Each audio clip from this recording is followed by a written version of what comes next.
जय जय श्री राधे श्याम। ये ब्रज के तमाम स्थलों की सीरीज़ में हम आपको तमाम स्थलों के दर्शन करा रहे हैं।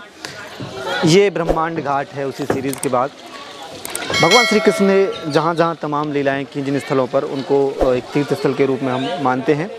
उन्हीं सीरीज़ में से ये ब्रह्मांड घाट है।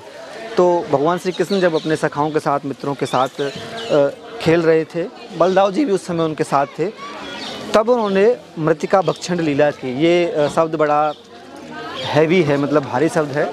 बहुत सिंपल शब्दों में कहूँ तो मिट्टी को खा लिया था। तो बलदाऊ जी ने माता जी को जाके बताया कि ऐसे ऐसे छोटे ने मिट्टी खा ली है। यशोदा मैया का चिंतित हो जाना स्वाभाविक था कि बच्चे ने मिट्टी खा ली है तो उसको मना करना है कि मिट्टी खाना गलत बात है, पेट में कीड़े पड़ जाते हैं। उसी भाव से यशोदा मैया ने भगवान श्री कृष्ण से पूछा कि कान्हा, क्या तुमने मिट्टी खाई है, यानी कि मृतिका का भक्षण किया है? स्वाभाविक रूप से भगवान श्री कृष्ण ने मना किया।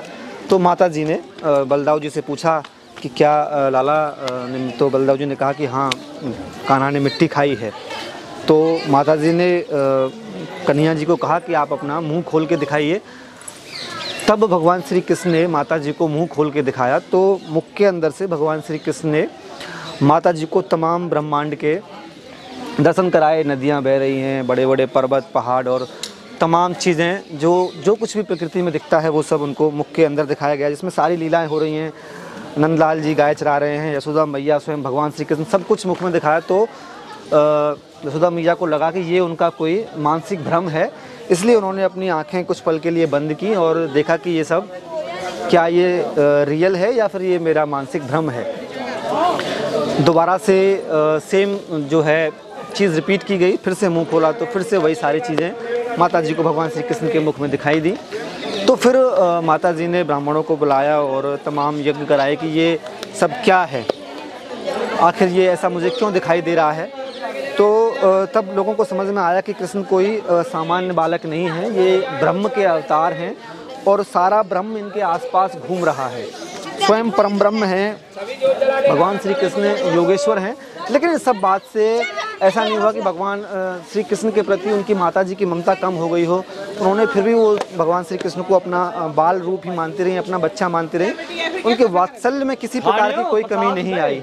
ऐसा नहीं हुआ कि बाद में लगा कि ये तो भगवान है, मेरे पुत्र कैसे हो सकते हैं, ऐसा कुछ नहीं था। बल्कि उनकी अपने पुत्र के प्रति जो माँ का प्यार होता है, मातृत्व होता है, वो और बढ़ गया। तो ये वही ब्रह्मांड घाट है। यमुना नदी आपने देखी पीछे, मैंने स्टार्टिंग में देखा था। बड़ा खूबसूरत यहाँ पे नज़ारा है। कभी भी ब्रज के तीर्थ स्थलों पे आप घूमने आएँ तो गोकुल से थोड़ा सा आगे पड़ता है, रमन रेती से आगे। एक बार ज़रूर आइएगा। ये ब्रह्मांड नाथ के नाम से मंदिर है। बड़े सुंदर यहाँ पे भगवान के दर्शन हैं, आप एक बार देखिए। बहुत रमणीक स्थान है। आप देखेंगे यहाँ पर प्रकृति के बिल्कुल बेहद नज़दीक है। यहाँ पर आप देखेंगे कि सब कुछ पुरानी व्यवस्थाएं हैं और बड़ी सुंदर मनमोहक दृश्य हैं, सुंदर हैं। काफ़ी अच्छा यहाँ पर नज़ारा है। और इधर दिखाएंगे आपको, मैं बाहर की साइड में दर्शन कराऊंगा। अभी इधर चलेंगे, पीछे की साइड में गौ सेवा होती है, छोटी सी गौशाला बनाई गई है। और ये देखिए, ये फिर से हम घूम के आएंगे तो फिर से वही यमुना जी का भव्य नज़ारा है। चारों तरफ पेड़ पौधे लगाए गए हैं। और ये वो जो है लीला है जिसके बारे में मैं आपको बता रहा था। आपने टीवी में भी देखा होगा। ये यशोदा मैया भगवान श्री कृष्ण को जब कह रही हैं कि मिट्टी के लिए लाला अपना मुंह खोल के दिखाओ, तो भगवान श्री कृष्ण यशोदा मैया को अपने मुख में तमाम संपूर्ण ब्रह्मांड दिखा रहे हैं, जिसमें उनको पेड़ पौधे, नदियाँ, झरने और सारी चीज़ें दिखाई दे रही हैं। तो माता जी को भ्रम हुआ कि ये ऐसा कैसे हो गया। तो फिर तब से इस जगह का नाम, ये मतलब वो प्रॉपर्ली ये जगह माना जाता है कि यहाँ पर वो लीला हुई थी, तो इसको ब्रह्मांड घाट के रूप में नाम दिया गया। और यहाँ पर बहुत श्रद्धालु आते हैं।